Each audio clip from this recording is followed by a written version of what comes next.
Pour le moment, ils l'ont pris jusqu'au 31 décembre, ne sachant pas à quel moment la situation pourrait s'améliorer. Sachant que l'amélioration, même s'il pleut, c'est sûr que les gens du coup n'auront plus besoin d'arroser, mais néanmoins, si on parle des eaux souterraines, la recharge des eaux souterraines se fait de toute façon en hiver, enfin, en automne et en hiver, donc à partir de, je vais dire novembre. Donc de toute façon, même s'il pleut ici fin août ou en septembre, ça ne va pas recharger les nappes, quoi. On va continuer la vidange des nappes se poursuit. Bon, ça c'est traditionnel tous les ans. Les arrêtés, à mon avis, ils pourraient courir jusqu'à l'automne, quoi. C'est pas la première année qu'il y a des arrêtés, puisque l'an dernier on avait eu aussi des arrêtés dans le nord. Alors, je pense que c'est bien qu'il y ait des arrêtés justement pour prévenir un peu et éviter justement qu'il y ait une trop forte consommation et une trop grosse vidange, si je puis dire des nappes.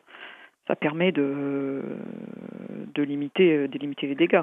Après, est-ce que c'est grave? Tout dépend de la fréquence, effectivement. Si on a une succession d'années de ce type-là, il faudra s'adapter, quoi. Il y a des plans d'adaptation au changement climatique qui existent. On a dans le bassin, on a ce genre de plan.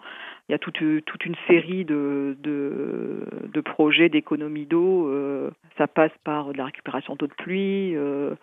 La limitation des fuites dans les réseaux d'eau potable. Il est interdit de laver sa voiture hors station de lavage. Il est interdit d'arroser, mais uniquement entre 9h et 19h, c'est-à-dire qu'au-delà de 19h, on peut arroser son jardin ou ses pelouses, etc. C'est du gâchis d'arroser en période de plein soleil, puisqu'il y a une grosse partie qui s'évapore, la plante en profite pas, et du coup, les gens arroseraient plus souvent. Plutôt que d'arroser tous les jours en plein soleil, il vaut mieux arroser tous les 2-3 jours pendant la nuit. C'est plus efficace pour les plantes et on en gaspille moins, quoi. Pour les agriculteurs, c'est pareil. En fait, ils ne peuvent pas irriguer entre 11h et 19h, mais en dehors de ces périodes, ils peuvent irriguer. Il y a aussi plus ou moins un appel un peu à la restriction de consommation de tous pour justement limiter les prélèvements, éviter de gaspiller l'eau si on n'en a pas besoin, quoi. Interdiction aussi de remplir les piscines de plus de 20 mètres cubes.